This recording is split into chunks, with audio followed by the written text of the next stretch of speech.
ang thrilling challenge sa episode na ito.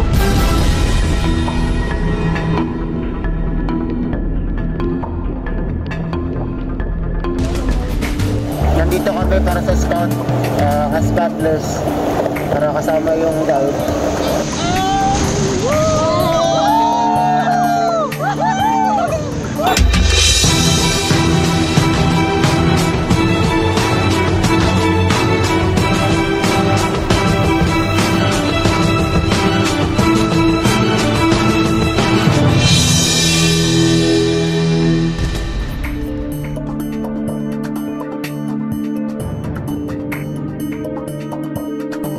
Cagayan de Oro, isa sa kilalang lugar para sa whitewater rafting.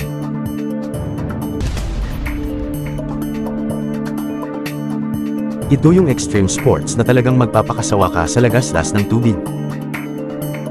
So, we're here in the Cagayan de Oro River. So this is the whitewater rafting capital of the Philippines.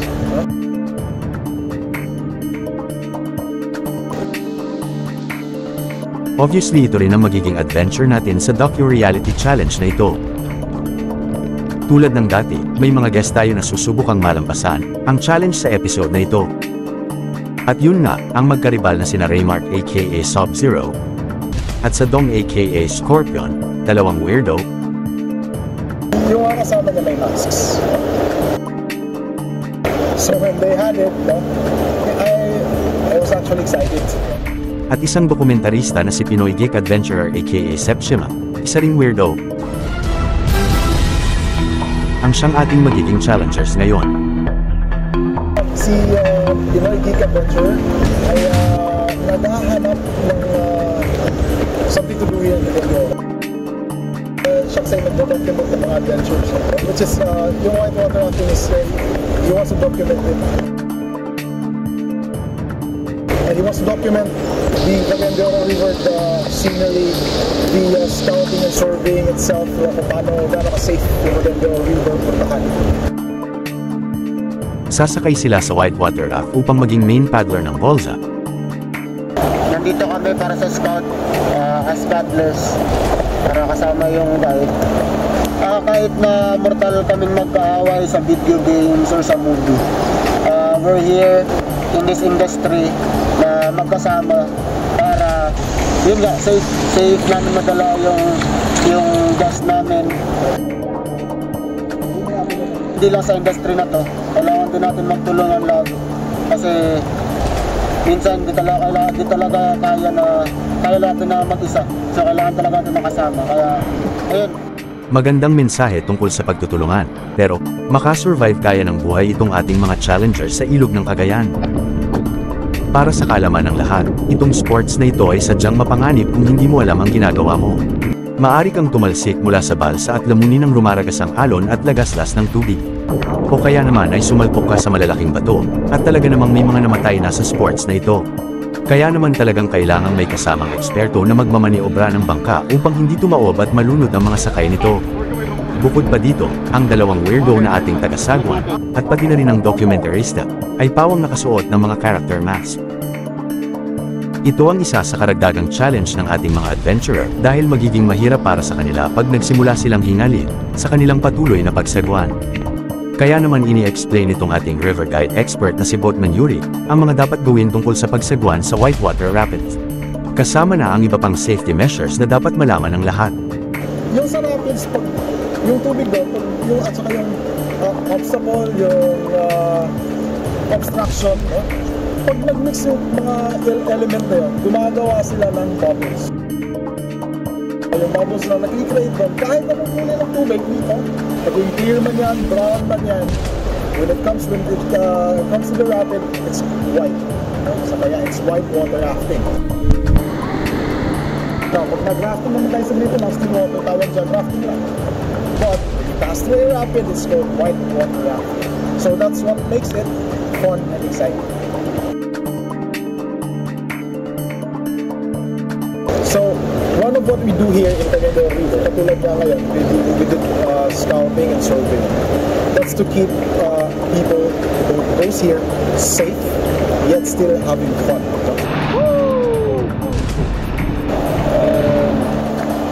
So, nagtutulungan tayo paano i-guard yung kasama namin, safety. So tinitingnan namin yung mga obstacles ng mga obstruction yan. Katulad kanina, so isa sa mga na-scout natin may mga branches na nasa tubig mismo. Get stuck on rocks. So yun yung mga area na yun yung titingnan natin. Future trips kung meron naman. So yun yung mga iiwasan natin. Now, we also did one of the dangerous traffic. So tinitingnan natin kung saan tayo pwedeng lumaan na safe ang lahat. So as paddlers, kailangan din namin malaman kung anong mga daan para for us matulungan namin yung guide. So that's one of the pinagtutuunan ng pansin, whitewater rafting. So medyo not only with Bugsay, but with all of the rafting outfitters of Cagayan.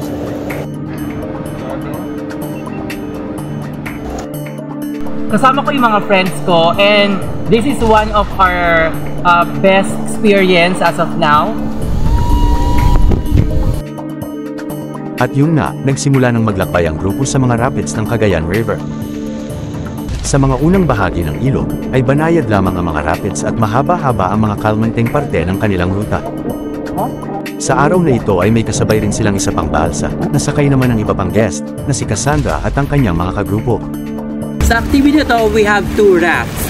Yung first raft is yung for our mga friends ko na kasama ko for this activity. And the other one is for sa crew ni Pinoy Geek Adventurer. Low boy. Forward.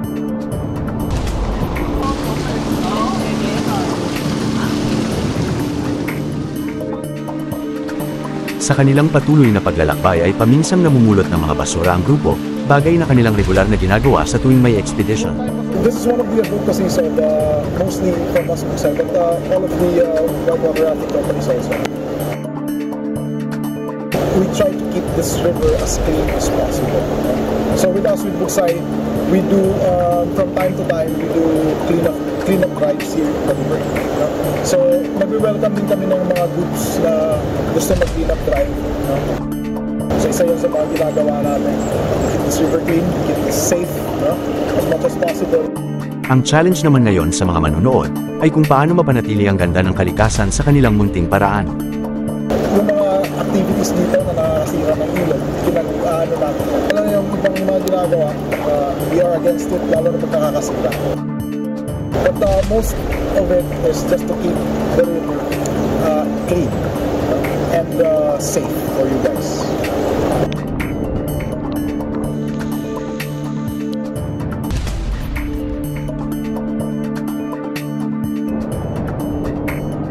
Sa kalagitnaan ng kanilang adventure ay pansamantalang nagpahinga ang grupo para mananghalian. We have break and lunchtime na. Tumigil sila sa isang sirang kubo sa liblib na parte ng Cagayan. At dito nagsipaghanda ng makakain ang mga naka-assign.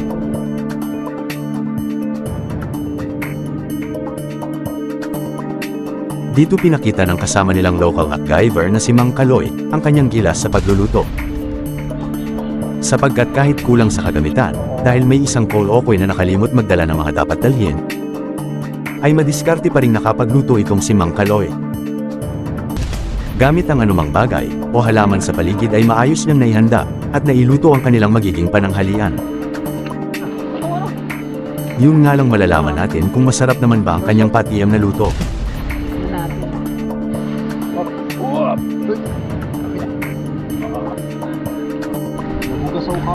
Maya-maya pa ay masayang kumain ang grupo, na akalain nyo yun, kahit kulang sa tamang sangkap ay sobrang sarap na sarap sa pagkain ng lahat. O baka naman dahil sa gutom na sila kaya wala nang reklamo kung ano man ang maging lasa ng pagkain. Sa ganitong pagkakataon ay galit-galit muna silang nag-budal fight at inatake ang iba't ibang putahing niluto ni Mang Kaloy. Sa kalaunan ay talagang matira ang matibay at si Cassandra ang nagwagi rito. Ako na lang natira sa hapagkainan because I really enjoy their food.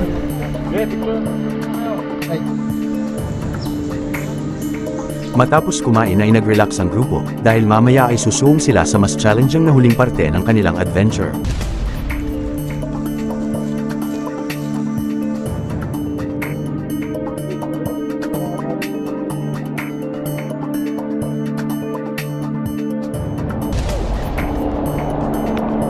Matapos magpahinga ay muling sumabak ang grupo dahil nagsimula ng pumatak ang ulan. Delikado ang ganito dahil pag lumakas pa ang buhos ng ulan ay maaaring bumaha at lumaki ang tubig. Maaaring umabot sa Class 5 pataas ang rapids at tiyak na maaari silang ma-wash out ng malakas na daloy. At bangkay na lang silang pupulutin sa Cagayan de Oro Bay. Sa kalaunan ay unti-unti nang lumalaki ang mga lagastas o rapids na kanilang sinasagwan. Pero dahil talagang dedicated itong ating mga challenger ay sige lang sila sa kanilang trabaho. Tuwang-tuwa naman ang mga kolokoy sa tuwing lumaragasa sila sa mga lagastas.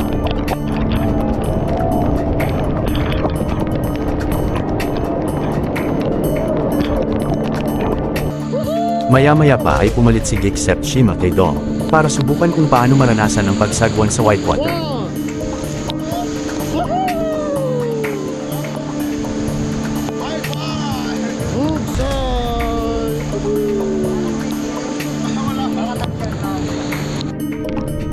Sinubukan din niyang sumakay sa single raft para makuna ng malawak na anggulo ang buong kaganapan ng adventure.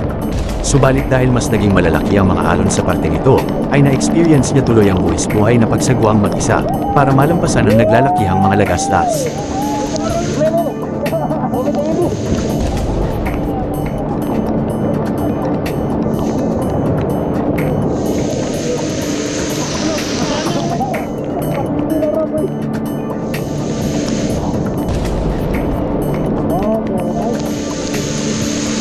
Himalang hindi tumaob ang kanyang basa at naipagpatuloy niya ang kanyang pagbe-video sa huling parte ng kanilang adventure. We also did one of the dangerous rapids. Tinitingnan natin kung saan tayo pwedeng dumaan.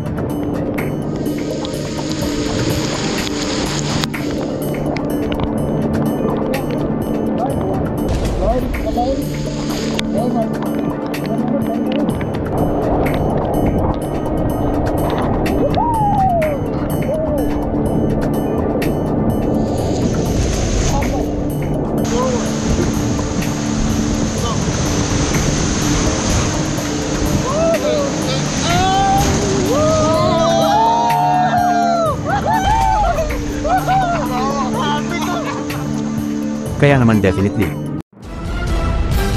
napasado ang grado natin sa ating mga challengers sa episode na ito.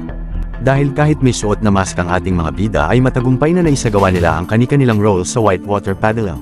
Ang dalawang kolokoy na sina Sub-Zero at Scorpion ay maayos na naisagawa ang kanilang pagsasagwan.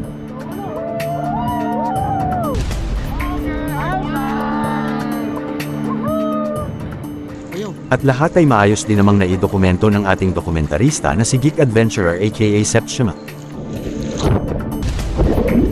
Talaga namang nalampasan nila ang mga alon sa Cagayan River.